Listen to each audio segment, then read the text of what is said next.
Untuk memudahkan jamaah, untuk melayani jamaah, ada namanya aplikasi apa itu? Pausi, Pelayanan Umat Sejahtera Indonesia. Oh, Pausi ya namanya. Pausi. Pausi. Pausi. Pausi.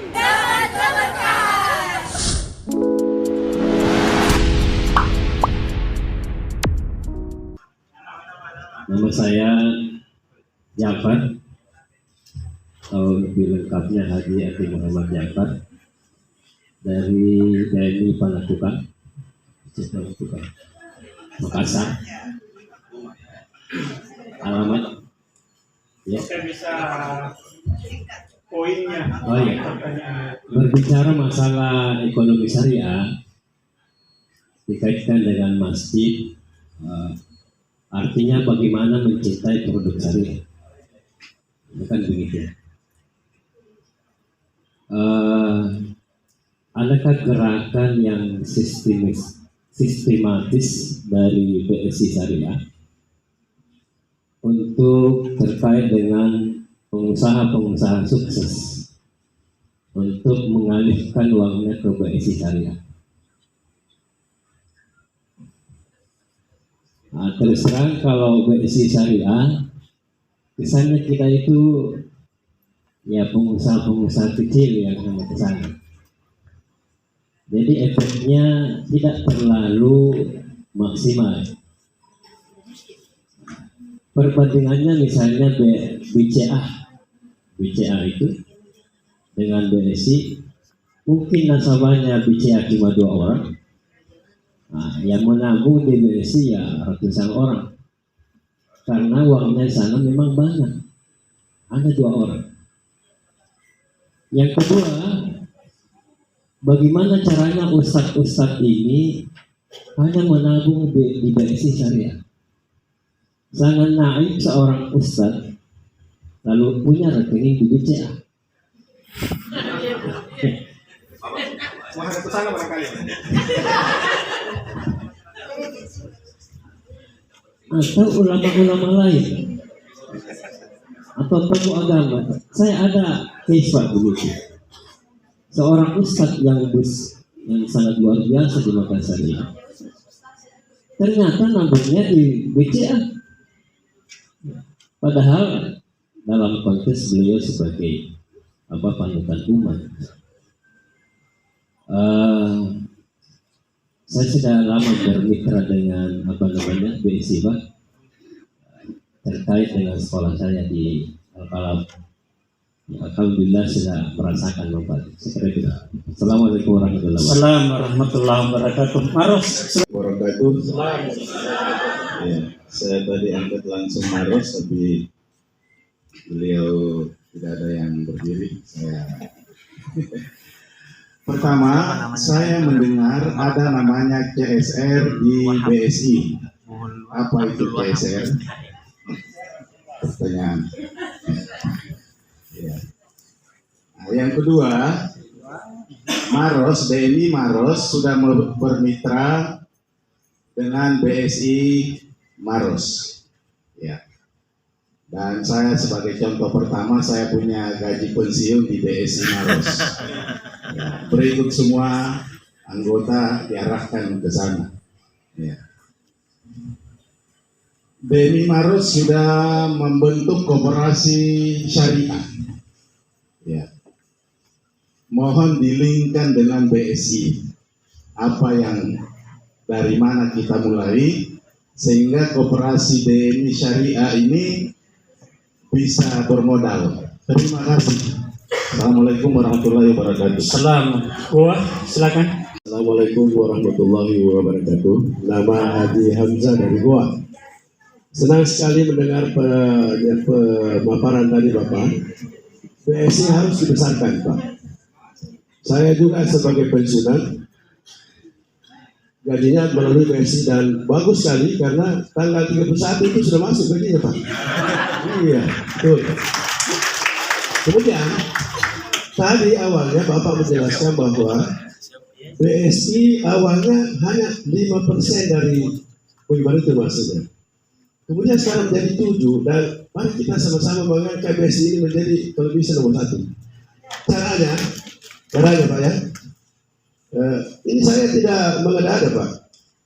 Saya sendiri sudah masuk nasabah BSI. Dari orang yang hadir di sini Pak, kira-kira 100 orang lebih. Kalau seluruh depositonya itu masukkan semua di BSI. Jangan ada deposito di BCA, di BNI, semua itu masuk di BSI supaya BSI terangkat. Betul Pak? Nah, cuma begini Pak, ada sedikit kontroversi di sini. Ketika BSI kita deposito di situ, ada namanya bagi hasil Pak ya. Bahkan kalau di muamalah itu ada dua istilah Pak. Yang pertama deposito manual, yang kedua deposito mobile banking. Kalau manual bagi hasilnya kalau tidak salah nasabah 55%, kemudian pihak bank itu 45%. Tapi kalau banking itu, kalau kita deposito di situ, itu bagi hasilnya untuk nasabah 75% Pak. 75%. Apakah di BSI juga begitu? Nah itu pertanyaan saya. Yang kedua, yang selanjutnya terakhir Pak. Ada sedikit pertentangan di hati saya tentang BSI ini. Ketika kita nabung di BSI, bagi hasilnya berbasis syariah 100%. Artinya naik turun Pak. Ya. Tapi ketika kita menjadi peminjam, itu justru konvensional. Kenapa saya katakan konvensional? Karena cicilannya sudah ditetapkan sampai akhir, tidak naik turun. Maunya itu mestinya kalau kita pengusaha, kemudian usaha kita jual bangkrut ya, mana kita bangkrut benar? Mestinya itu kalau sebenarnya Pak. Tapi ini tidak. Ketika kita pinjam uang di, sebab saya ini ada pinjam uang juga di BSI Pak, menabung juga di BSI. Jadi saya tahu sedikit tentang perjalanan dari BSI ini. Mudah-mudahan BSI ini bisa terangkat menjadi terbesar di Indonesia dan bisa mendukung masjid kita ini melaksanakan ekonomi syariahnya ke depan. Insyaallah. Terima kasih Pak. Wassalamualaikum warahmatullahi wabarakatuh. Assalamualaikum warahmatullahi wabarakatuh. Perkenalkan, nama saya Hajar Mursyida. Sebenarnya saya aktivis Majelis Taklim, kemudian aktif sebagai sekretaris Perwati Provinsi Sulawesi Selatan. Terkait dengan pertanyaan saya sudah di-cover dengan adik saya tadi itu Pak Haji Hamzah, sama-sama PNS dari BEPAK, Kementerian Agama. Jadi ada satu hal di sini yang sangat miris di tengah-tengah masyarakat, terutama di grassroots, apalagi di kalangan di masjid yang biasa banyak sekali dananya tidak mau mengeluarkan dana.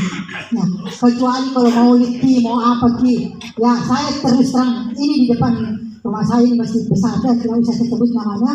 Kemudian kami anggota selalu bernasihati, selalu berceramah bahwa tidak boleh mengambil riba. Terus dia bilang apa? Di mana kita ambil? Sementara kita sudah mau membayar maka besok tidak mau pinjam, tidak mau pinjamkan. Keluarga juga begitu. Nah, ada saya tadi dengar pencerahan dari Ketua BNI bahwa bisa diberikan bantuan. Ya. Nah, mungkin ada satu macam masukan bahwa umpamanya kami ada kelompok Majelis Taklim di bawah naungan Perwati itu mau adakan usaha kecil, ya mungkin melewati itu kita bisa mengajukan di BSI. Ya, karena saya juga rata-rata keluarga saya di BSI. Ya. Nah, saya mudah-mudahan dengan pertemuan ini mendapatkan berkah, mendapatkan masukan yang baik, dan kita hadir di sini tentu menginginkan bagaimana masyarakat Islam itu menghindari riba. Tapi walaupun kita berkorban ustaz-ustaznya semua di sini bahwa tidak boleh riba, tetap orang riba Pak, karena tidak ada peluang. Ya, sistem tidak ada peluang ya. Nah, terima kasih. Assalamualaikum warahmatullahi wabarakatuh. Oke, pangkat. Dari di lingkungan masjid.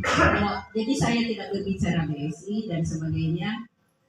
dan triliun-triliun itu, saya kembali ke tema yaitu di lingkungan masjid. Meskipun itu terkait dengan pedagang. Nah, yang untuk memakmurkan masjid, maka masjid itu harus punya amal usaha supaya tidak untuk mengurangi beban pemerintah, untuk mengurangi masyarakat. Pak ada? Mantap, oke. Assalamualaikum warahmatullahi wabarakatuh. Nama saya Muhammad Toha Amin dari DMI Kabupaten Pangkep. Kebetulan saya di bidang pemberdayaan ekonomi dan kewirausahaan di DMI Kabupaten Pangkep, baru dilantik pada tanggal 8. Yang saya mau apa kira-kira kerjasama antara DMI dan PSI ini supaya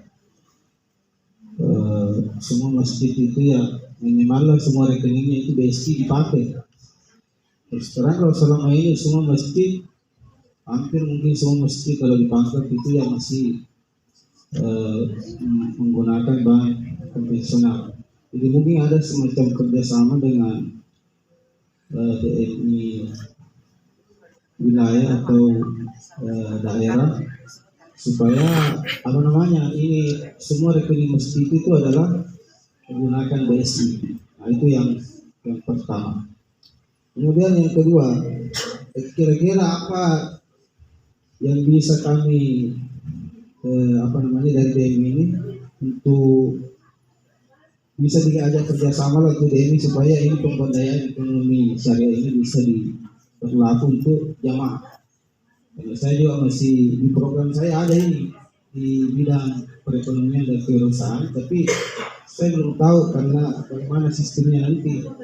Mungkin dari DSI atau dari bisa memberikan kira-kira apa yang perlu kami lakukan di masjid itu supaya bisa terbentuk ini ekonomi syariah ini, atau semua jamaah bisa menikmati secara merata, bukan hanya masjid besar tapi masjid jami juga dan bahkan masjid-masjid yang ada di kampung-kampung. Terima kasih. Assalamualaikum warahmatullahi wabarakatuh. Assalamualaikum. Terakhir Tagala. Bismillahirrahmanirrahim. Assalamualaikum warahmatullahi wabarakatuh. Terima kasih atas kesempatannya. Perkenalkan, saya dari DMI Kabupaten Takalar, kebetulan membidangi pemberdayaan ekonomi syariah. Nah, yang saya ingin pertanyakan, kami di Dewan Masjid sudah memprogramkan adanya kegiatan ekonomi syariah di masjid. Mungkin nanti akan kita buat semacam percontohan 2 atau 3 masjid. Nah, pada kesempatan ini kira-kira dalam bentuk kerjasama apa yang bisa kita sinergikan antara DMI dengan BSI. Intinya mungkin tentu di dalam hal permodalan. Seperti yang sudah dipaparkan tadi, ada kemungkinannya kita bisa memanfaatkan BSI KUR. Nah, tadi mungkin belum dijelaskan sedikit, ya. Kira-kira bagaimana model pengembaliannya? Jangan sampai BSI KUR-nya ini sudah cair, tapi kami di Dewan Masjid ini tidak tahu bagaimana mengembalikan. Ya, jadi mungkin bisa sedikit diutarakan untuk plafon sampai 500 juta, model pengembaliannya bagaimana? Supaya kami bisa ada kejelasan. Karena istilah-istilahnya saya lihat ada murabah ya, Ada 3 kriteria yang bisa digunakan dalam akad ya. Nah, itu saja mungkin Pak sementara. Assalamualaikum warahmatullahi wabarakatuh. Assalamualaikum warahmatullahi wabarakatuh. Kita berikan kesempatan narasumber untuk 15 menit untuk mengcover 7 yang menyampaikan aspirasinya. Persilakan Pak. Terima kasih responnya. Jadi pertama terkait dengan gerakan sistematis pengusaha. Jadi alhamdulillah untuk pengusaha-pengusaha besar itu kami memang sudah ada programnya. Jadi kami di Bank Syariah itu ada namanya itu nasabah priority. Karena ya ini barangkali khususlah perlakuan khusus untuk nasabah-nasabah seperti yang disampaikan tadi. Jadi dia ada standar minimalnya untuk masuk dalam kelompok nasabah priority. Itu supaya apa? Supaya kami di Bank Syariah ini tidak hanya jual halal haram tadi, ya. Tidak hanya jual itu, yang kita jual juga itu servis pelayanan. Karena persaingannya di situ sebenarnya. Persaingannya kami dengan bank konten tadi yang saya jelaskan di awal itu bukan halal haram saja. Yang kita jual juga adalah pelayanan. Pelayanan artinya apa? Bagaimana itu kami bisa memenuhi harapannya para customer kami. Gitu kan? Apa harapannya? Itu yang kami penuhi. Bahkan kalau bisa melampaui. Ya. Jadi kalau Bapak Ibu datangin pasti tak kaget-kaget, itu berarti sudah melampaui harapannya. Gitu. Jadi ada kami punya program khusus untuk itu. Kami perlakukan memang berbeda karena biasanya memang orang kaya itu maunya diperlakukan berbeda, gitu kan? Kalau diperlakukan sama, kamu datang besok, gitu kan? Mau taruh uang 10 miliar, disuruh antri, gitu kan? Pasti ngamuk. Kenapa saya punya uang 10 miliar kok suruh saya antri berapa? Nah itu jadi ada memang perlakuan khusus untuk, jadi ada itu untuk menyesuaikan kami untuk melakukan itu. Cuma memang makanya saya mulai dari awal tadi itu adalah keberpihakan. Namanya pengusaha Bu, Bapak kan manusia juga. Kalau manusia pasti ada juga ya, suka tidak suka, gitu kan? Jadi memang tidak bisa kita paksa. Jadi ya maunya gini. Jadi kalau tidak begini, melalui sinilah kami selalu mengingatkan untuk terkait dengan keberpihakan. Jadi kalau tidak berpihak itu susah. Jadi butuh memang apa istilahnya pendidikan atau masukan atau sosialisasi yang lebih banyak. Gitu. Itu terkait dengan gerakan sistematis untuk pengusaha agar ke Bank Syariah. Kemudian mengenai angsuran barangkali. Jadi angsuran itu yang tadi dipertanyakan itu tergantung akadnya Bapak Ibu. Yang umum itu selalu kan jual beli. Jual beli itu angsurannya memang tidak bisa berubah karena kalau berubah tidak sesuai syariah karena tidak sesuai di akad awal. Nah karena biasa juga komplain customer seperti itu maka dibuatlah produk lain lagi. Ada namanya itu angsuran step up.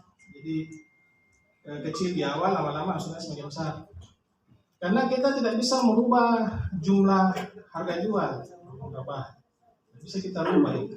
Beda dengan konvensional dia bisa rubah, apalagi kalau bunga sudah naik, ya, apalagi sekarang inflasi naik, itu bunga naik, berarti angsuran tak naik itu bank konvensional.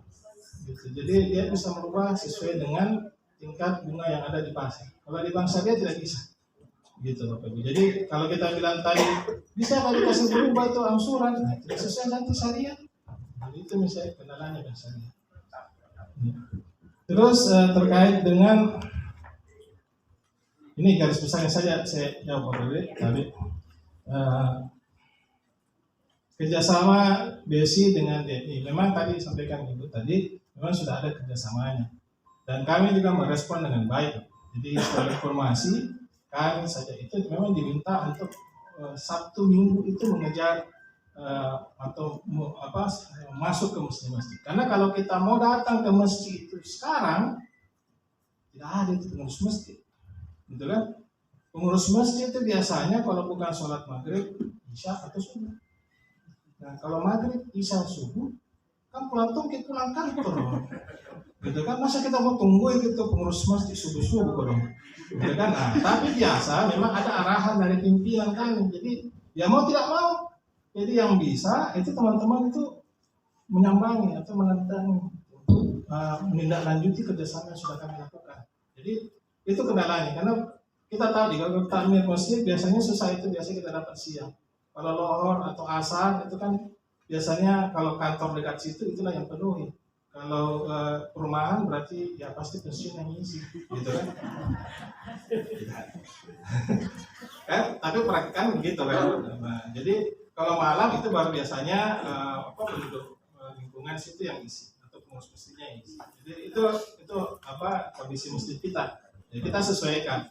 Memang terkesan lambat, tapi kita tetap kejar untuk pemenuhan itu karena memang juga merupakan agenda dari Bank Indonesia agar semua masjid kita di Indonesia diarahkan memang menggunakan digitalisasi ekonomi. Jadi menggunakan QRIS itu. Jadi diharapkan masjid-masjid itu ketika jamaah itu mengisi cilengan itu tidak lagi dalam bentuk fisik uang, tapi langsung QRIS. Jadi langsung terkredit ke rekeningnya pengurus masjid di bank, gitu. Langsung masuk uangnya tidak kemana-mana. Itu jadi kita tetap kejar Bu terkait dengan kerjasama itu memang menjadi program kami, juga menjadi programnya dari otoritas regulator. Apa lagi ada nih? Oh, CSRD. Nah, kalau CSR Bapak Ibu, tapi itu yang saya katakan tadi, kan itu dalam penentuan laba di awal tahun itu dimulai dari zakat. Sebenarnya zakat itu. Jadi dana CSR memang disalurkan. Sebagai informasi, di kami di BSI itu sudah menyalurkan memang di pengusaha-pengusaha muda. Bahkan setiap tahun itu ada kami berikan istilahnya ini ya, kondisinya Bu ya, bukan maksudnya untuk ini itu misalnya kita akan kembangkan lagi. Nah, tapi kalau yang selama ini digunakan berjalan itu kita sudah di pengusaha-pengusaha muda kita kembangkan. Jadi mereka masih muda, apalagi generasi milenial itu mereka suka bisnis. Ya, mereka lah yang kami biasa berikan untuk kembangkan bisnis. Dan memang untuk DM ini memang kita sudah cari upayakan untuk digunakan juga, karena dana CSR itu kan tapi Bapak Ibu bukan saya menentukan kebijakannya, kami ini cuma cabang. Itu keputusannya itu di level kami maupun di level kantor pusat.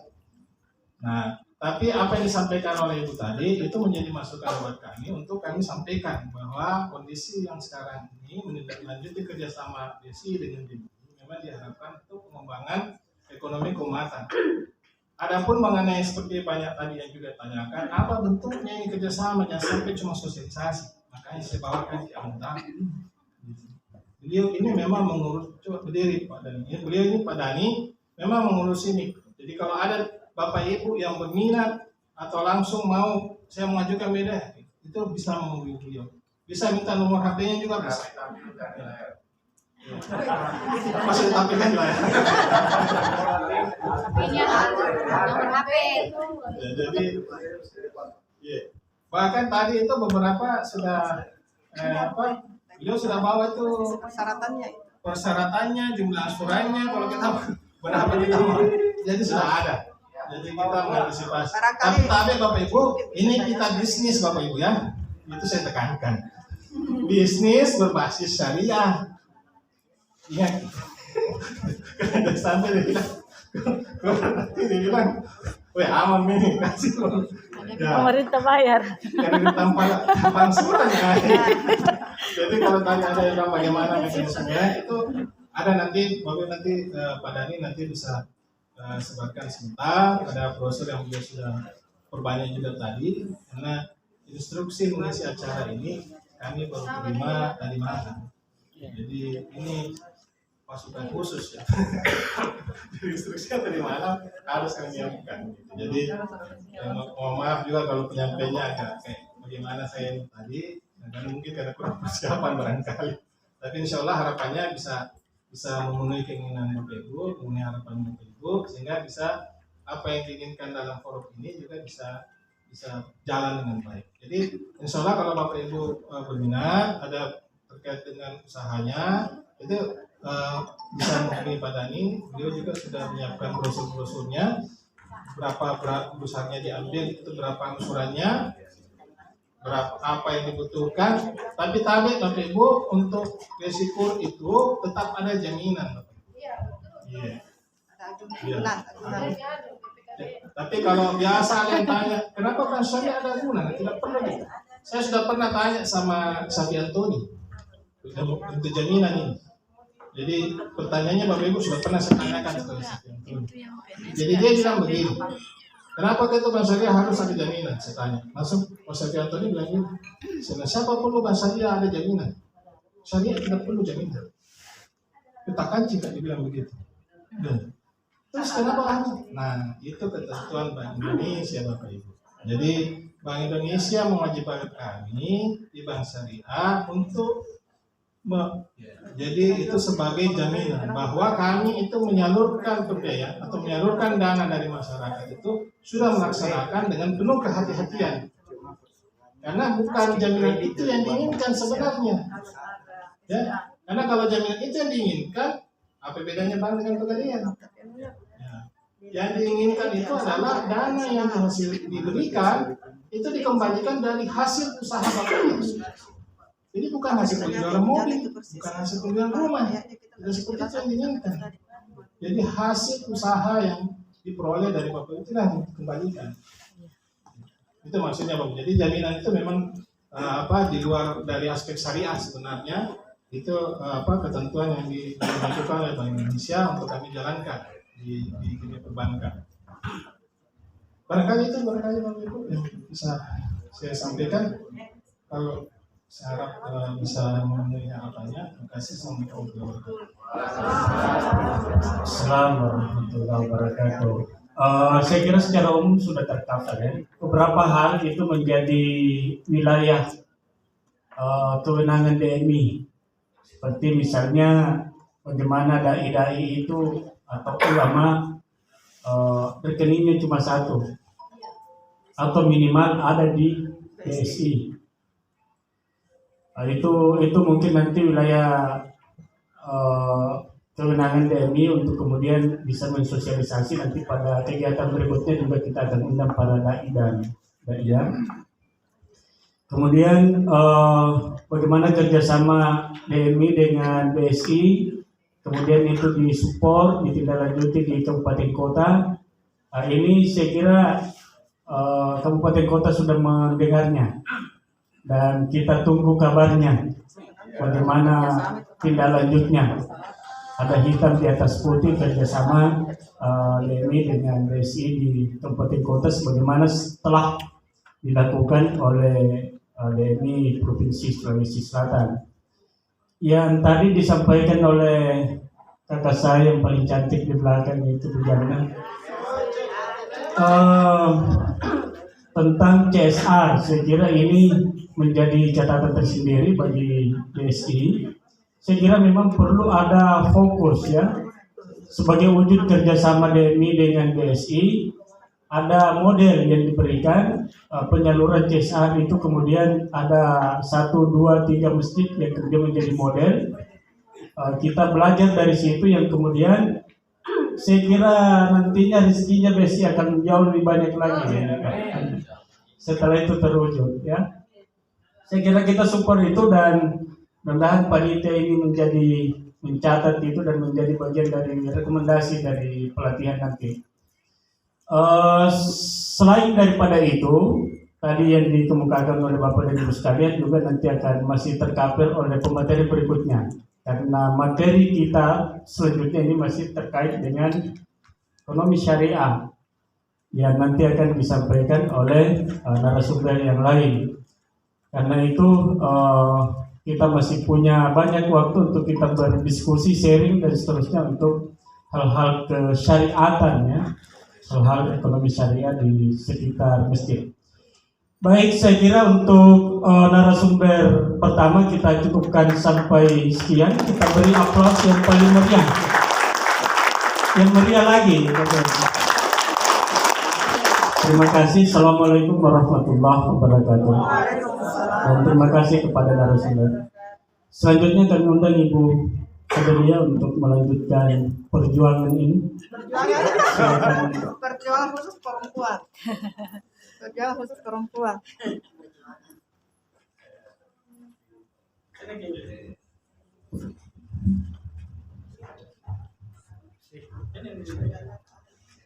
Gambaran aslinya ini tertinggal.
Nanti di YouTube.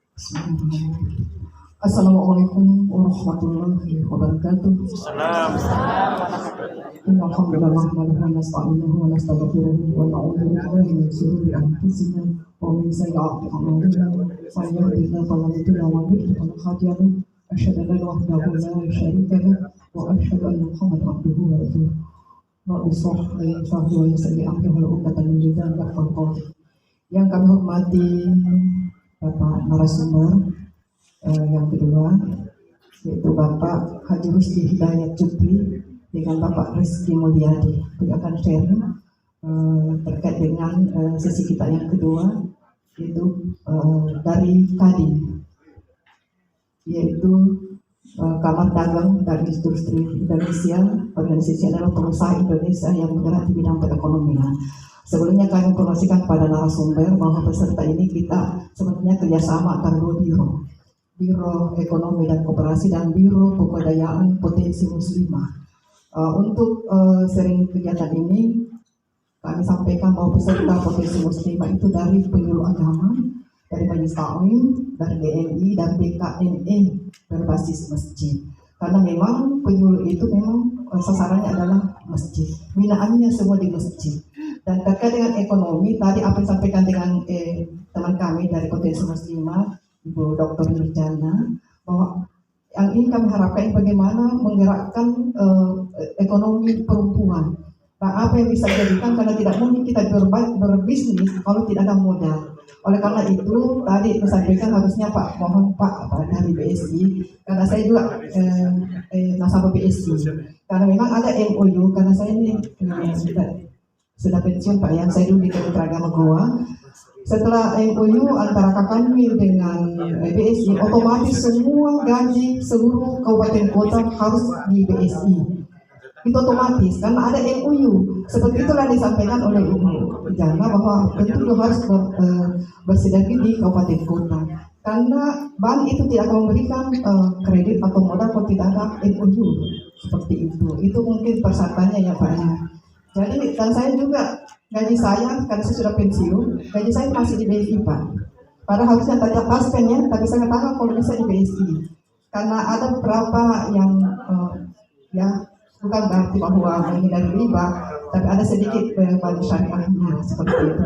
Tapi tadi apa disampaikan Pak dari BSI, kayaknya rumit rasanya. Rumit, saya tak tahu menanggapi, mudah-mudahan audiens ini bisa menanggapi yang disampaikan tadi. Saya saksinya juga beda. Berarti saya ini kayaknya lebih tinggi bunganya ketika waktu saya dulu mengambil kredit di BSI, karena saya tuh lunas kredit saya setelah saya pensiun Pak. Tapi saya tidak tahu sebelumnya kan mungkin karena kepala kantor tidak melihat gajinya sampai tetap kenapa, apakah untung atau tidak ya. Dan daripada bank konvensional lainnya Pak, itu makanya ini kalau kita mengambil kredit karena ini ekonomi perempuan ini rata-rata Pak ada dari pengusaha wanita Pak, ada dari IWAPI, Ikatan Wanita Pengusaha. Ini dia mau tahu bagaimana caranya mendapatkan ini modal untuk usaha. Beda dengan Kadin Pak, kalau Kadin kan kamar dagang, kalau IWAPI Ikatan Wanita Pengusaha.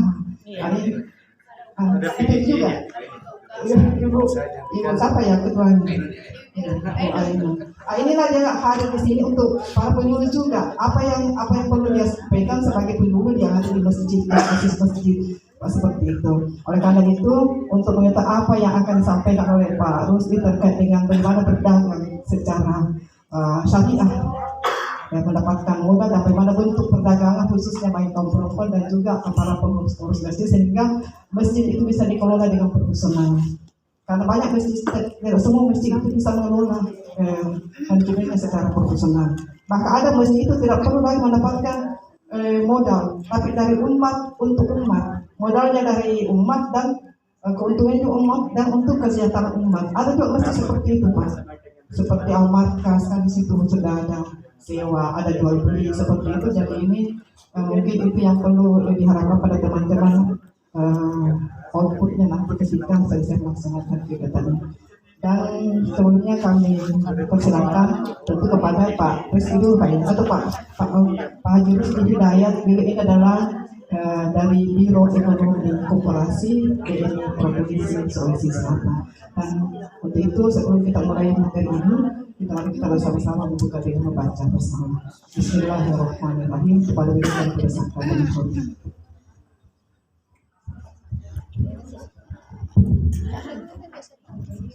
Bismillahirrahmanirrahim. Assalamualaikum warahmatullahi wabarakatuh.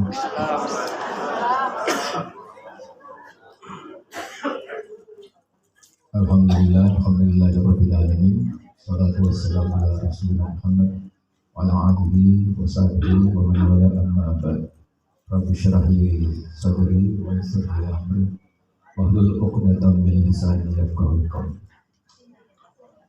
Bapak-bapak, ibu-ibu, para hadirin pelatihan kita pada hari ini yang sama-sama diberkahi oleh Allah Subhanahu wa taala. Amin. Sebenarnya tadi bagusnya satu rangkaian tadi. Ini ada dari BSI, kemudian di samping saya juga ada Pak Eki dari AS Foundation yang memiliki link distributor sebagai distributor Unilever dan Bulata. Jadi saya sebagai maklar ya, jadi mempertemukan potensi-potensi ini maklar itu. Jadi saya pernah tanya Ustaz, bagaimana hukumnya itu maklar? Ini halal ya, alhamdulillah. Karena maklar itu paling enak mempertemukan potensi pasar ya pembeli dengan potensi supply gitu, dan mendapat selisih. Bahkan Abdurrahman bin Auf katanya, saya pernah baca kisahnya ketika pertama kali hijrah ke Madinah, beliau tidak membawa modal apa-apa. Artinya sudah pasti beliau mengambil bisnis pertamanya itu sebagai maklar. Apa yang ada di pasar, beliau menjual juga barang yang sama tapi memberikan namanya nilai tambah. Kalau sebelah menjual tali, Abdurrahman bin Auf menjual tali plus mengikatkannya misalnya begitu. Jadi ada jasa tambahan sehingga kecenderungan orang untuk membeli barang beliau itu selalu lebih menarik. Saya sebenarnya DMI juga bukan di luar ya. Cuma hari ini saya mewakili Kadin. Kalau di DMI saya sebagai wakilnya Pung Amin ya, wakil ketua DMI. Tapi hari ini saya mewakili Kadin. Kenapa? Karena biar fokus masalah bagaimana kita mengkolaborasikan ekonomi ini. Saya nggak tahu Bapak, Ibu melihat kami sini berempat saja, tapi pandangan saya ke Bapak itu jauh lebih hebat. Gitu. Saya melihat potensi ekonomi umat di Sulsel akan bangkit. Ya, itu pandangan saya sekarang. dari seluruh provinsi, dari seluruh kabupaten kita hadir di sini karena kita sedang ingin menaikkan potensi ekonomi kembali. Berapa waktu yang lalu saya membaca berita, ya, Pak Gubernur Sulsel menolak untuk memperpanjang ya konsesi PT Vale. Saya nggak tahu apa Bapak Ibu merasa itu biasa-biasa saja atau penting. Gitu. Saya kasih info saja, PT Vale itu mencatat laba kalau saya tidak salah 14 triliun per bulan, per tahun neracanya. Dan sumbangsi yang diberikan kepada Provinsi Sulsel itu adalah sebesar 1,6%. Setelah dihitung-hitung, value bisnis yang ada di Sorowako itu totalnya, karena dia memiliki konsesi 118.000 hektar, itu kedua terbesar di dunia. Potensinya, ya, itu sebesar 98.000 triliun. Yang salah 98.000 triliun. Dia hanya memberikan tiap tahun itu 104 miliar untuk seluruh Sulsel. Maka tercatat, makanya kenapa Pak Eki ini kesana kemari mencari data ekstrim miskin di Sulsel. Berapa?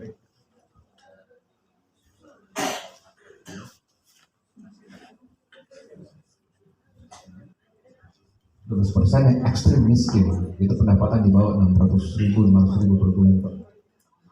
Saya nggak tahu, 8.000 triliun itu utang Indonesia sekarang cuma 4.000 triliun, Pak, ya. Utang Indonesia berapa? 7.000, Pak. Oke, 7.000 triliun. Jepang, ya, saya cari-cari datanya tadi. Jepang dengan negara terbesar itu PDB-nya juga hanya sekitar 5.000 triliun. Jadi dengan potensi 98.000 triliun itu, Masya Allah. Nah, ini masalah yang harus kita pahami bersama, bahwa kekayaan alam yang ada di Sulawesi Selatan sangat besar sekali, bisa menyelesaikan seluruh persoalan kemiskinan yang ada di Indonesia. Ini saya bicara tadi 98.000 triliun ini Sorowako, ya. Saya belum bicara Konawe Utara, Konawe Selatan, Morowali, Bombana, itu banyak sekali. Contoh, saya selalu percaya bahwa kalau melihat seberapa besar keberkahan sebuah kota, provinsi, coba lihat berapa banyak perputaran uang yang terjadi di kota itu. Kalau perputaran uang yang terjadi di kota itu melewati rekening atau kantong bapak-bapak ibu yang peduli terhadap masjid, maka saya percaya kota itu adalah kota yang berkah. Tapi kalau uang yang berputar sebuah kota itu ternyata hanya melewati rekening orang-orang yang tidak takut kepada Allah dan tidak menyayangi kepada manusia, maka saya percaya bahwa ini adalah tanda-tanda kehancuran sebuah peradaban. Contoh Makassar, saya cari datanya tadi. Makassar itu perputaran uang, ya, tiap tahun di Makassar 12 bulannya itu kurang lebih 95,837 triliun. 95 triliun. Berarti rata-rata per bulan kurang lebih 8 triliun, Pak. Di mana uang itu berputar? Ya, coba kita cek rekening saldo kita masing-masing semua, Pak, ya. Kita tambahkan semua saldo rekening kita hari ini. Ya, berapa uang yang lewat rekening kita per bulan? Ini saya bicara 8 triliun per bulan. Ya. Mana Boni? Boni?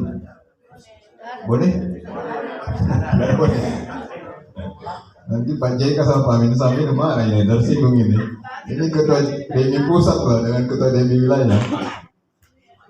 Ya. Boni, berapa putaran uang di Boni per tahun? 17,5 triliun. Lalu Timur. Lalu Timur tadi saya bicara tadi baru-baru ini kaya ini. Berapa putaran uang, Pak, melewati rekening yang ada di Jawa Timur? 14,8 triliun per tahun, Pak. Padahal tadi kekayaan Vale-nya kita bicara tadi besar sekali. Pangkep 14,5 triliun per tahun. Maros 11,97 triliun. dan didominasi oleh Semen Kosowa. Kalau pangkep tadi dari Semen Konasa dan kontraktornya seperti Pak Yunus. Kontraktornya. Nah, terus Wajo, mana Wajo?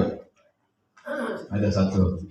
Wajo itu 11 triliun dikuasai oleh gas bumi dan tenun. Goa. Nah, Pak Ketua Goa. Ini bapaknya Pak Arif Roshid. Ya, ini komisaris BSI. Ya sebenarnya kalau bapak protes BSI, protes sama Pak Arif, Pak. Biar Pak Adi.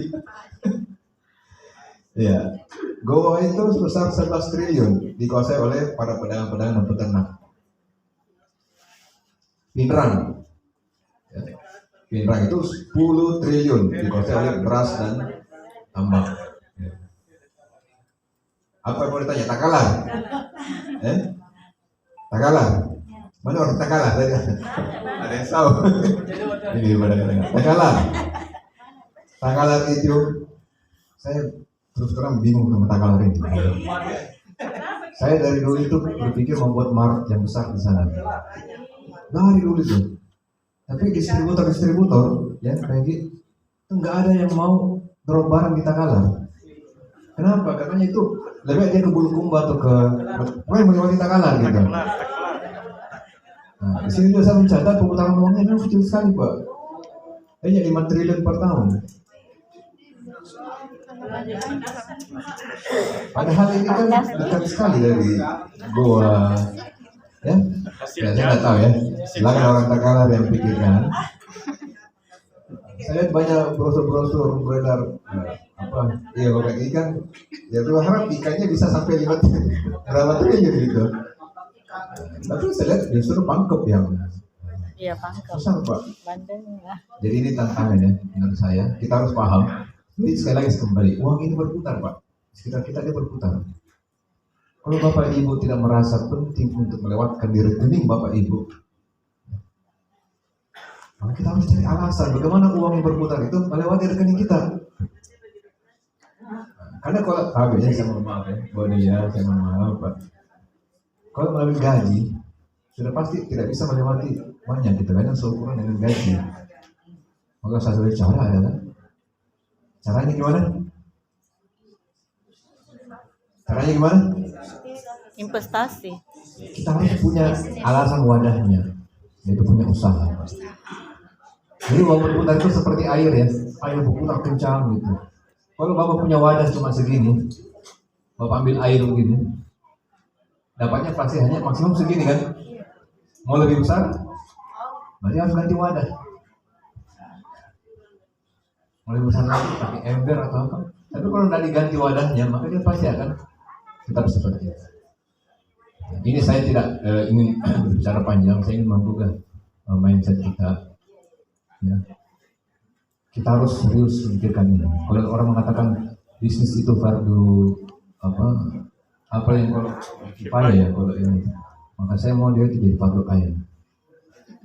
Wajib.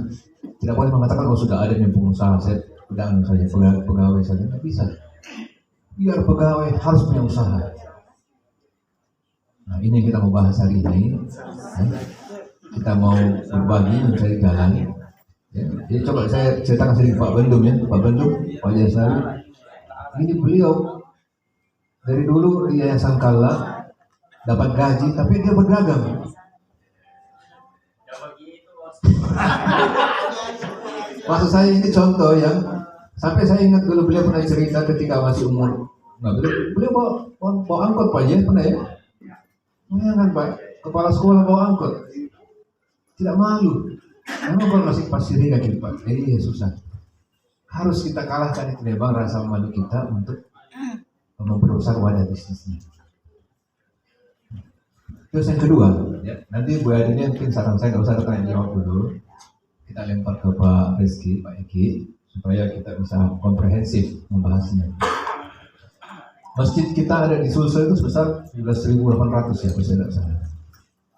17.800. Saya ingin Bapak Ibu sekalian ya, mengenal dengan baik mana masjid-masjid yang potensinya besar untuk perputaran uang.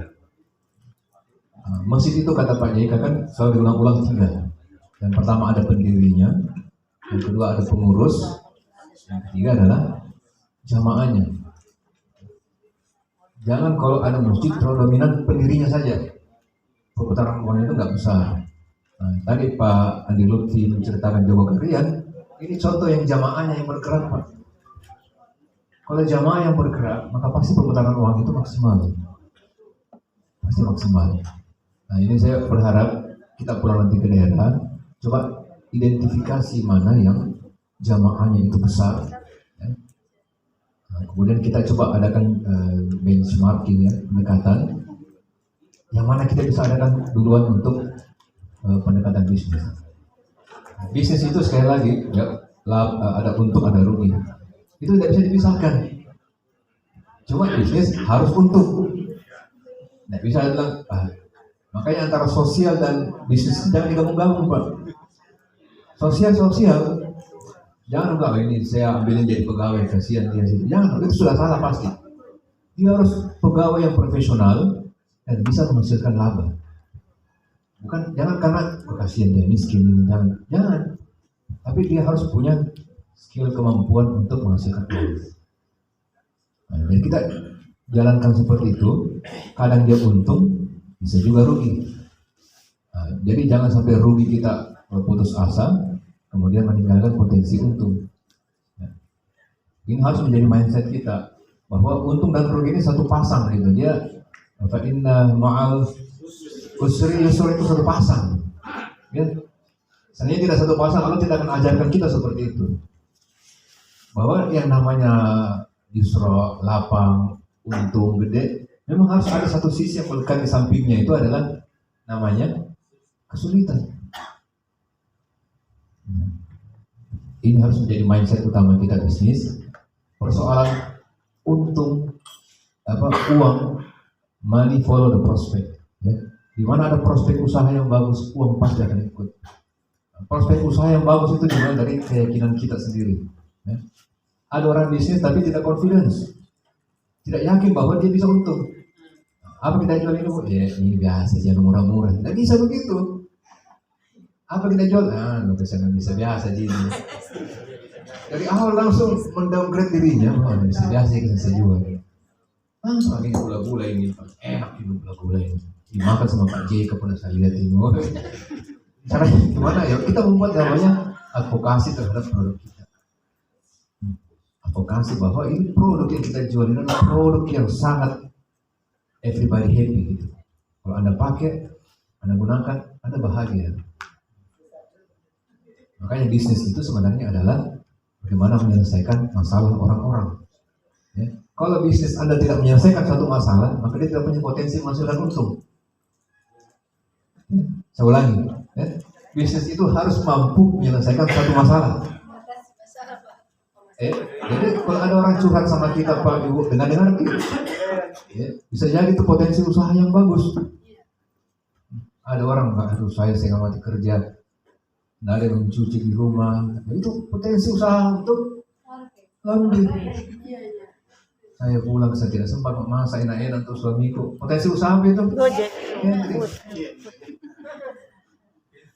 Saya mau kemana-mana, tapi susahnya sekarang cari telepon potensi apa? Iya, ojek dulu ya, ojek. Tapi ojeknya susah dihubungi. Potensi apa namanya? Ojek online. Jadi di mana ada masalah, situ ada peluang usaha. Jadi mengeluh kalau ada masalah, Pak. Itu caranya Tuhan untuk memberikan kita pintu rezeki yang baru.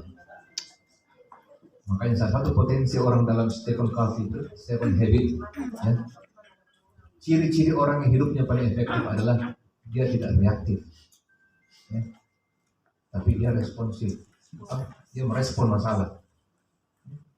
Jadi kalau ada masalah, itu ujian. Bapak Ibu, kalau ujian yang menyebabkan Bapak Ibu tidak lulus, bukan soal ujiannya, tapi jawabannya yang salah. Jadi bukan masalah yang menjatuhkan kita sebenarnya, tapi respon kita terhadap masalah itu yang salah. Kita mengeluh, kita menyalahkan orang, ya namanya kita memperbaiki betul situasi. BBM naik, oke, itu masalah. Dan oke, banyak solusi yang ada, tapi kita cari solusi. Bagaimana merespon supaya kita mampu membayar BBM-nya? Iya. Ya, sambil dicari solusinya ya, memang karena salah kita penghasil minyak yang besar di Indonesia, tapi kita beli minyak itu salah memang. Ya, kita beli minyak lagi dari negara yang tidak punya lahan minyak. Ya. Ini salah memang. Nanti dari sisi manapun juga, ya makanya kalau Pak Erick Thohir mengatakan, ya kan dari dulu, nah gitu. Dia tidak mengatakan, ya ini sudah saat begini. Pak Erick Thohir jawabannya bagus. Ya kan dari dulu begitu. Nanti dari dulu kita penghasil minyak yang besar, kita jual mentah ke orang olah kita beli, artinya kita ya sayang sekali. Ya, termasuk nikel ini, ya nikel juga ini. Kalau nanti ada dorongan masyarakat untuk memperjuangkan, ya, merebut lahan nikel itu di Sorako, kita sebaiknya dukung. Karena ini terkait kesehatan rakyat. 2 tahun paling cukup itu bisa menyelesaikan masalah. Itu pengantar yang dari saya. Saya tidak perlu bicara banyak. Ini sekedar motivasi saja. Pada poin intinya, saya ingin Bapak Ibu semua menjadikan sumber-sumber itu, masjid itu sebagai sumber kemakmuran, memakmurkan dan apa tagline-nya masjid baru? Memakmurkan dan dimakmurkan masjid. Jadi siapapun yang datang ke masjid, Nabi ketika datang ke Madinah, yang pertama itu dibangun adalah masjid, karena ini adalah pusat peradaban, pusat yang menyelesaikan semua persoalan umat. Mau belajar pertanian di masjid, mau belajar perang di masjid, semua di masjid. Nah, ini amanahnya Bapak Ibu pikul sekarang ini. Sekali lagi itu bukan kebetulan. Tentu ada alasan kenapa Allah takdirkan Bapak Ibu semua berada di masjid. Jangan sampai kita berpikir kebetulan saja saya di masjid. Tidak ada yang kebetulan di muka bumi ini. Saya ketemu Bapak Ibu, ketemu Pak Lutfi, ketemu Pak Reski, ketemu Ibu Adria. Saya selalu meyakini itu adalah sebuah pesan yang Allah kirimkan untuk saya memberi manfaat. Nah, sementara ada Bapak Reski di samping saya, dan dari Ars Foundation ada beberapa tawaran solusi ya untuk kita optimalkan masjid-masjid sebagai pusat ekonomi umat, ya. Bank Syariah, BSI, ini jangan khawatir, BSI ini dari hulu sampai hilir ini kita sudah berinteraksi. Cuma memang masalah kebijakan ini karena BSI baru berusia 1 tahun Pak ya, merger dari 3 bank besar. Nah, 3 bank besar ini bukan hal yang kecil untuk menemukan pola yang terbaik. Tapi kita harus hati-hati, jangan sampai BSI salah langkah. Dari dulu kita rindukan ada bank syariah yang masuk 10 besar bank di Indonesia. Sekarang beliau peringkat 7 Pak ya. Kita doakan mudah-mudahan BSI bisa peringkat 5, peringkat 4 ya. Tadi ada menyebut sedikit BCA. Saya tidak usah sebut perputaran uang di BCA itu berapa besar Pak. Karena memang tantangannya. Saya mau tanya, siapa yang sudah punya rekening BSI di sini? Jujur intinya. Sudah semua. Ya, secara umum 50% Pak ya.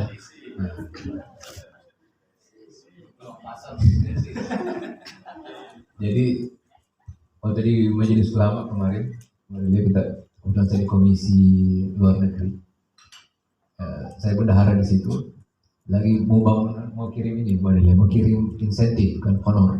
Saya minta rekening para ulama dari A sampai Z semuanya BNI Pak, semuanya BNI. Saya bilang sama Pak Viko ya, Pak Viko ini PR besar ini Pak. Artinya tidak ada sense of belongings ya, rasa kepemilikan yang tinggi terhadap BSI. Nah, mungkin BSI nya dari usia yang memang masih 1 tahun, tapi saya pikir jangan terlalu lama Pak. Kita harus segera menjadikan BSI ini sebagai kepemilikan umat. Kalau ada produk-produk yang BSI bisa tawarkan ke masjid-masjid, misalnya apakah menjadi pusat pembayaran listrik, pembayaran apa, dan ada margin, saya kira itu bisa ditindaklanjuti. Ya. Ada ya? Nah, produk-produk BSI yang bisa menghasilkan uang untuk jamaah itu harus ditindaklanjuti, minimal masjid-masjid yang besar jamaahnya. Saya kira itu yang bisa saya sampaikan buat kalian. Untuk lebih dan kurangnya saya mohon maaf. Wallahul muwaffiq ila aqwamit thariq. Billahi taufiq wal hidayah. Assalamualaikum warahmatullahi wabarakatuh.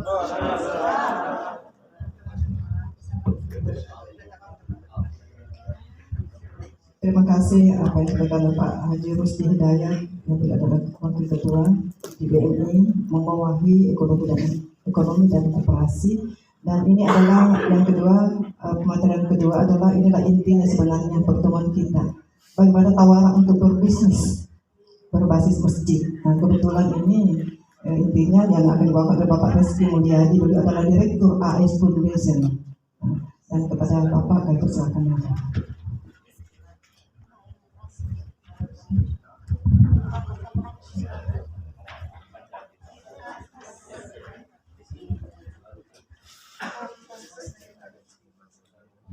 Assalamualaikum warahmatullahi wabarakatuh. Selamat pagi, salam sejahtera untuk kita semua. Terima kasih teman-teman dari Dewan Masjid telah mengundang secara mendadak juga untuk kemudian bisa berkumpul bersilaturahmi dengan kawan-kawan dari pengurus Dewan Masjid. Perkenalkan, saya Reski Mulyadi, kebetulan dipercaya untuk memegang atau menjalankan organisasi atau lembaga sosial yang pertama Andi Amran Sulaiman Foundation. Jadi AS Foundation adalah singkatan dari Andi Amran Sulaiman Foundation. Dan ini sebenarnya diskusi dengan AS Foundation sudah lama antara DNI dengan juga AS Foundation terkait dengan bagaimana peluang memberdayakan umat melalui masjid. Dan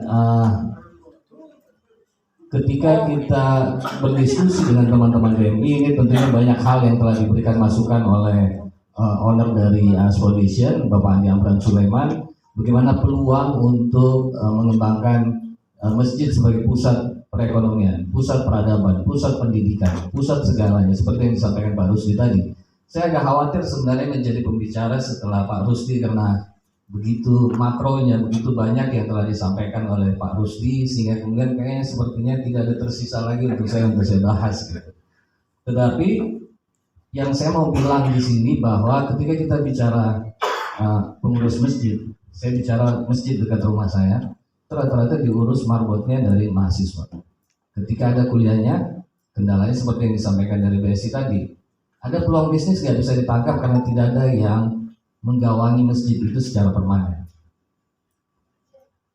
Bapak-bapak dan ibu-ibu yang ada di sini pengurus dewan masjid tentunya punya pekerjaan lain juga gitu. Kalau kita mau jujur, ketika kita menawarkan bisnis kepada orang lain, kita sebagai pengusaha kemudian menawarkan ini ada produk saya, boleh kita kerjasama, entah itu dijualkan atau kemudian dipasarkan. Tapi kemudian tidak ada yang memasarkan produk itu, numpuk di satu masjid atau di sudut masjid atau di gudang masjid. Nanti orang datang sholat jamaah, kalau sholat subuh hanya sekian. Di masjid saya hanya satu saf atau dua saf saja. Biasanya sholat subuh, sholat duhurnya hanya satu saf. Nanti ramainya di saat maghrib dan isya. Pertanyaannya, siapkah kita ketika kemudian ada peluang bisnis itu kita tangkap dan memeluknya secara erat dan kemudian bertanggung jawab secara penuh? Pertanyaannya di situ.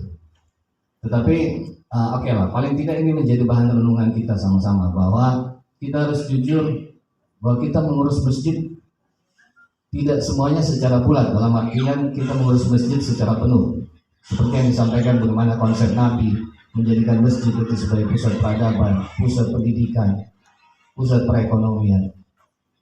Ini seperti itu, bahwa kalau kita bicara angka kemiskinan Sulsel, tadi saya searching juga di BPS bahwa angka kemiskinan Sulsel itu 8,78%. Pertanyaan kita, berapa besar kontribusi masjid menurunkan angka kemiskinan? Berapa besar?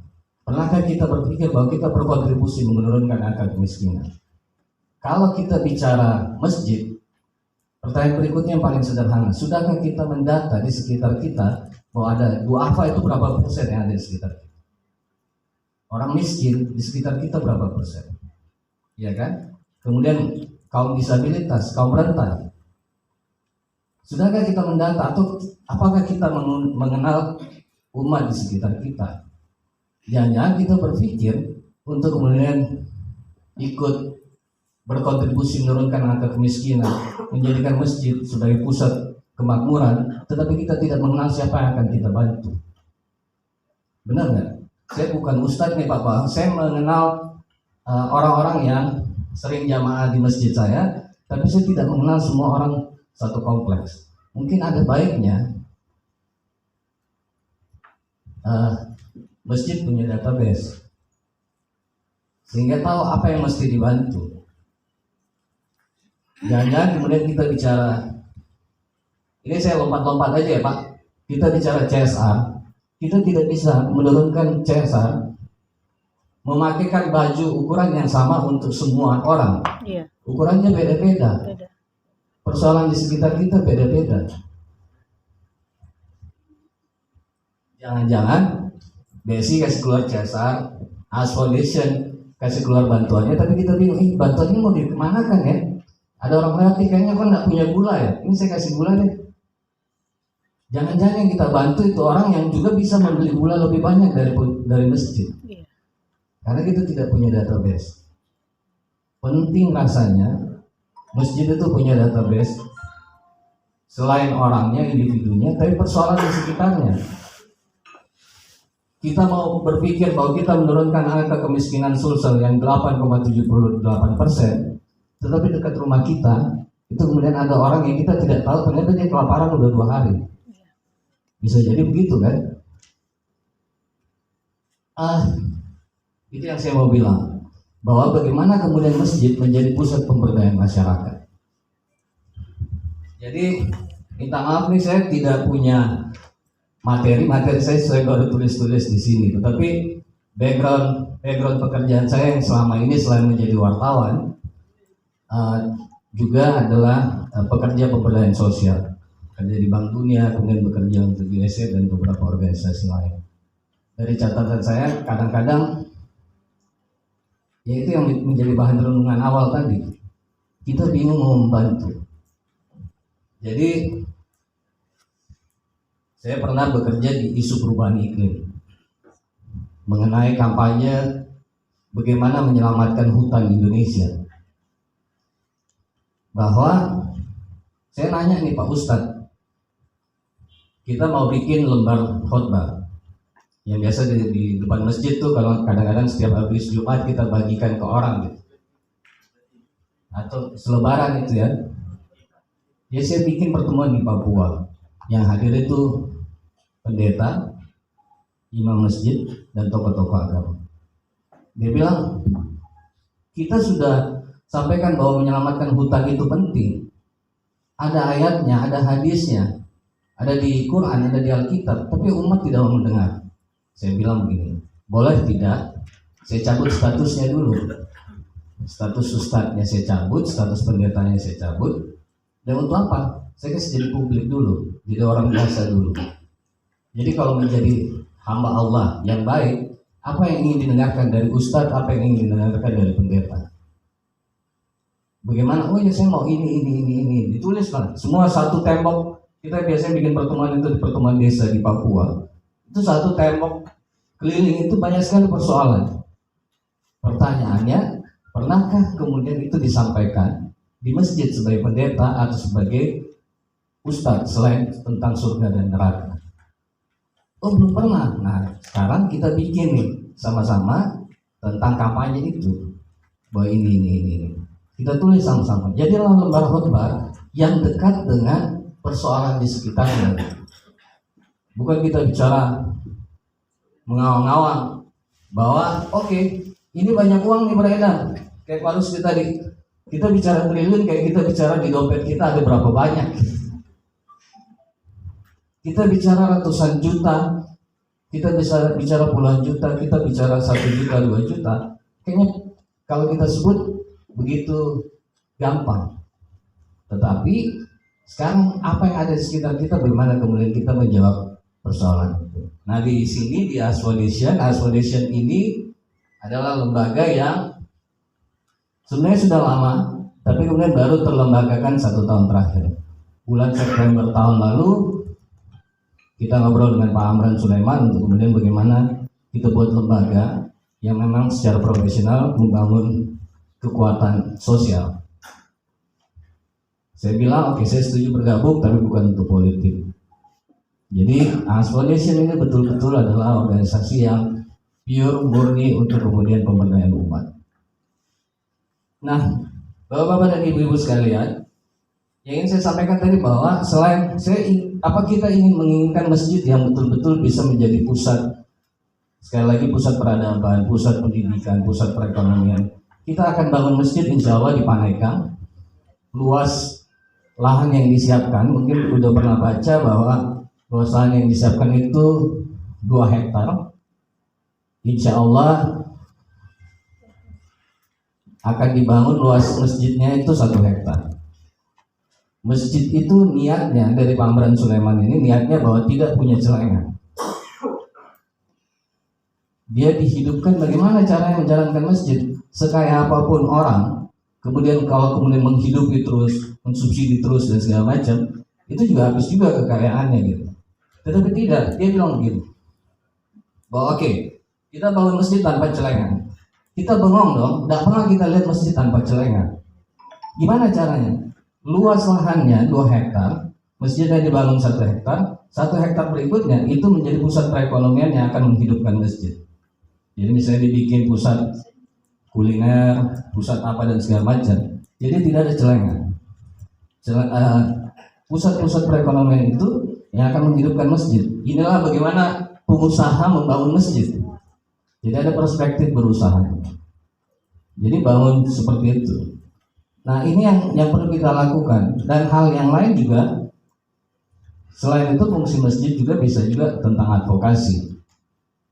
Advokasi misalnya atau kampanye tentang sesuatu yang saya sampaikan tadi. Bahkan pengurus masjid juga bisa menjadi pelaku pasar. Sekali lagi riset perlu dilakukan oleh masjid. Selain database, riset kebutuhan warga di sekitar situ juga penting.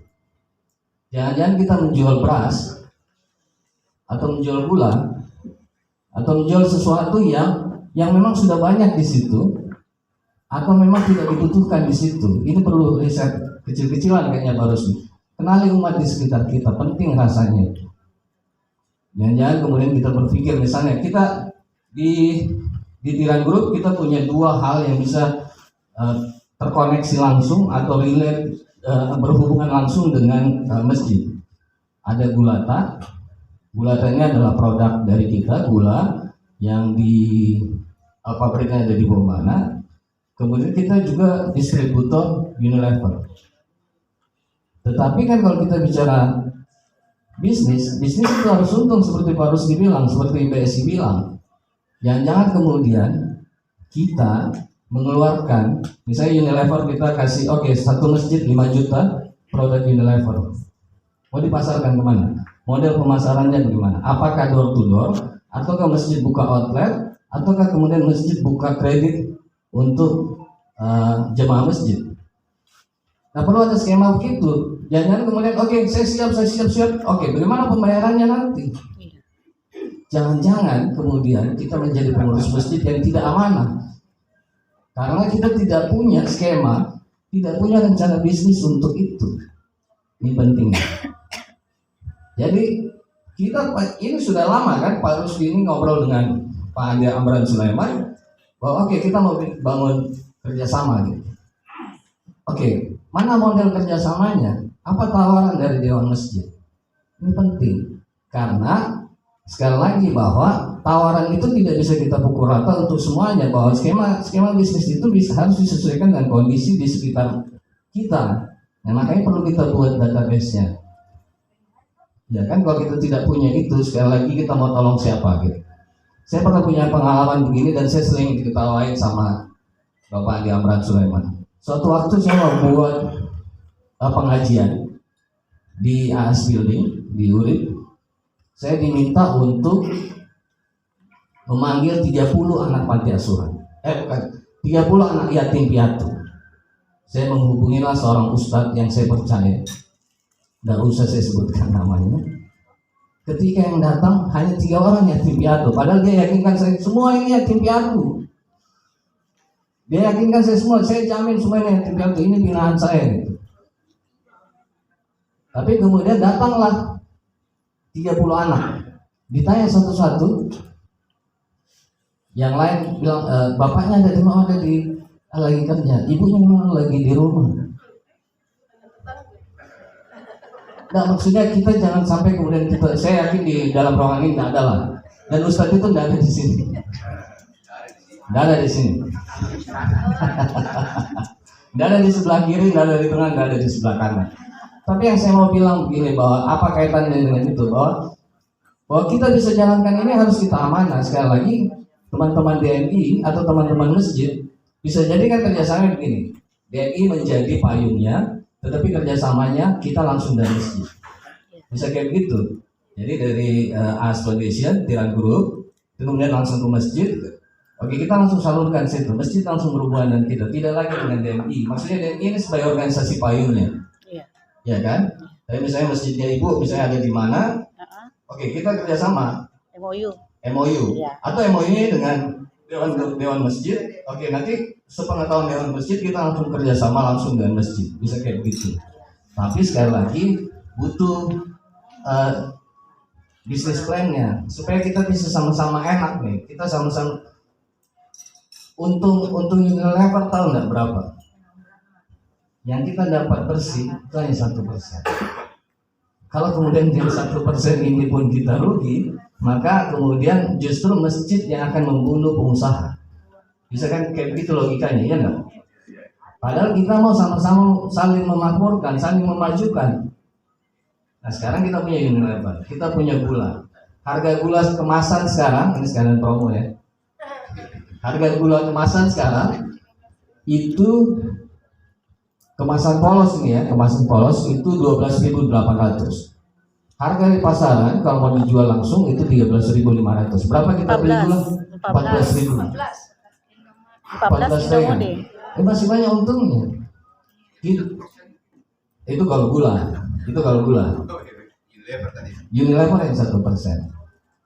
Artinya kita saling menjaga bahwa kita kasih produk di sana, entah siapapun pengusahanya, entah BSI punya mitra pengusaha yang kemudian kerjasama dengan masjid, kita saling menjaga. Kenapa? Ini kita bicara soal jangka panjang. Jangka panjang itu tidak hanya dunia kan? Jangka panjang itu kita di akhirat sana tuh. Kalau kita bicara dengan Pak Andi Amran Sulaiman, oke, kita ketemu di akhirat. Kalau kau bohongi saya, oke, saya nggak untuk di sini, nanti kita ketemu di sana. Saya udah cukup gitu kata dia. Tapi kemudian pasti kita yang berhubungan langsung orangnya, kemudian kita akan ditanya kenapa bisa rugi gitu. Padahal kita kalau untung kita masih bisa kemudian terdistribusi lagi ke tempat yang lain. Jadi misalnya model bisnisnya begini. Kalau kita bicara skemanya dari depan sini dari pengurus DNI Makassar misalnya, kita bantu duluan sukses, kemudian kita bantu di belakang yang takalan, kita bantu lagi daerah lain terreplikasi seperti itu. Bahwa ada skema bisnis yang berbeda, iya bisa jadi. Tapi kemudian ketika itu jalan bahwa di Makassar itu lakunya karena begini, saya melakukan ini. Belum tentu strategi yang di Makassar itu sama dengan di tempat yang lain gitu. Jadi sekali lagi kenali lingkungan kita, riset pasar kecil-kecilan, apa yang menjadi kebutuhan, bagaimana kemudian pendekatannya. Jangan kemudian kita di daerah Takalar, kemudian kita menjualnya berbahasa Bugis. Ya enggak? Bahwa ternyata kalau di Pinrang itu laku sekali kalau kita bahasa Bugis. Ya iyalah di Pinrang. Kalau kita bawa itu ke Takalar, ke daerah mana dan segala macam, itu jadi orang tidak mengenal produk kita. Sekali lagi menyederhanakan cara pandangnya gitu, bahwa kalau kita kenal umat kita punya database-nya, insya Allah selesai seperti itu. Kalaupun juga kita mau kasih bantuan, saya mau minta bantuan juga kepada DNI untuk kemudian kadang-kadang kita butuh anak yatim, kita butuh doa. Ramadan tahun ini kita menyalurkan sekitar 11.000 paket. Budgetnya itu banyak Pak, saya nggak perlu sebutkan. Nah ini kita butuhkan jaringan-jaringan masjid yang tahu umat. Oh jangan di situ, ada mobilnya itu, ini maksudnya yang kita kasih, ini yang kita kasih, ini yang kita kasih. Supaya penyaluran ini tepat sasaran gitu. Jangan kemudian kayak kasus BLT gitu misalnya, bantuan langsung tunai dikasih ke ibu-ibu, pulang dia lurusin rambutnya, bapak-bapak beliin rokok. Padahal negara ini memikirkan orang miskin gitu. Sekarang mari kita samakan cara pandangnya kita gitu, bahwa yang kita mau bantu ini adalah teman-teman kita, saudara-saudara kita gitu. Kalau kemudian mental kita juga kemudian bukan mental untuk membantu, untuk kemudian angka kemiskinan tadi 8,78%, kita turunkan masjid, kemudian komanya mau 0,78%-nya masjid bantu untuk turunkan. Apa strateginya? Strateginya ya oke, kita bisnis bareng gitu. Angka kemiskinan kalau kita di sekitar kita yang miskin ada 10 orang atau ada yang miskin ada 100 orang, kemudian setelah kita bisnis masjid ini kita bisa bantu 20 orang, berarti kita menurunkan angka kemiskinan 20% kan? Iya enggak? Jadi logika-logika sederhana itu yang bisa kita ini. Kemudian apa yang kita lakukan ya? Yuk kolaborasi. Jadi ada perbankan, ada aswadesian, ada dewan masjid. Jadi ramu meki skema bisnis yang cocok, yang tepat di sekitar kita. Kita kerjasama untuk Unilever dan juga gula, insya Allah untuk itu. Ya, ya. Ya, saya singkat lagi. Jadi sekali lagi itu bahwa masjid adalah pusat, menjadi pusat ekonomi, pusat peradaban, pusat pendidikan. Mari kita sama-sama bangun keberkahan, bangun ekonomi umat sama-sama dan bertanggung jawab. Saya pikir itu menjadi penting. Ada satu hal yang tadi saya sempat, bentar Pak ya, sekali sedikit lagi. Nah ini saya mau, sebelum saya tutup saya ingin ambil quote dari Buya Hamka. Salah satu pengkerdilan terkejam dalam hidup adalah membiarkan pikiran yang cemerlang, menjadi budak bagi tubuh yang malas, yang mendahulukan istirahat sebelum lelah. Mudah-mudahan bukan kita yang seperti itu. Assalamualaikum warahmatullahi wabarakatuh.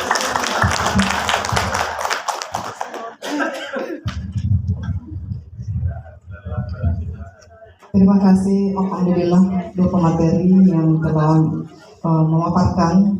Yang pertama dari Pak Haji Rusdi dan yang kedua dari Pak Reski Mulyadi. Pak Reski Mulyadi Direktur AAS Foundation, yaitu Andi Amran Sulaiman Foundation. Ini tawaran untuk lewat multi-level Pak ya, seperti itu. Jadi alhamdulillah dari awal, dari pertama ada yang menawarkan modal, ada yang menawarkan bisnis, dan ada yang bentuk-bentuk tawaran untuk berbisnis lewat masjid. Tadi Pak Haji Rusdi ingin mengidentifikasi masjid yang jemaahnya besar. Tentu setiap kabupaten pasti ada. Seperti di Al-Markas itu, seperti itu. Apa yang bisa dipertanyakan dengan kondisi masjid yang ada? Apakah lewat sewa ruangan, ataukah jual beli, atau lewat multi-level? Yang kedua, produk-produk PSI yang bisa ditawarkan lewat majelis taklim atau pengelola masjid. Tadi saya bincang-bincang dengan dari PSI, beliau mengatakan kalau CSA itu sama dengan lembaga amil zakat. Beliau memberikan modal, tentu ada persyaratannya. Modal usaha tanpa bunga, tapi harus ada yang menjamin. Seperti itulah fungsinya CSA. Jadi ada persyaratan yang bisa, tapi ini produk-produk PSI yang bisa ditawarkan lewat majelis taklim dan juga lewat penyuluh agama yang memang binaannya adalah ibu-ibu majelis taklim. Dan juga database. Kalau database itu Pak, dari ketua-ketua DM itu bisa diambil dari Kementerian Agama. Karena di sana ada data emis. Di sana ada data emis, di situ mungkin datanya bisa akurat. Dan kalau kita mau database yang ada Kabupaten Kota. Dan tentu ada dua pemateri dan juga masih ada dari PSI.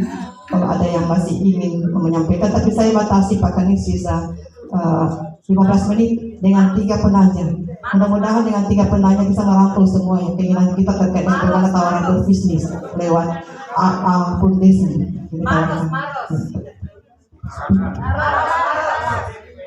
Ya, perempuan satu. Yes, BKMM. Satu lagi yang satu. Takalar, tidak ada yang lain. Takalar sudah ada tadi. Goa. Tidak ada. Goa juga. Dari Maros ya? BKMM Maros. Yang kedua dari mana Pak? Yang tadi di sana.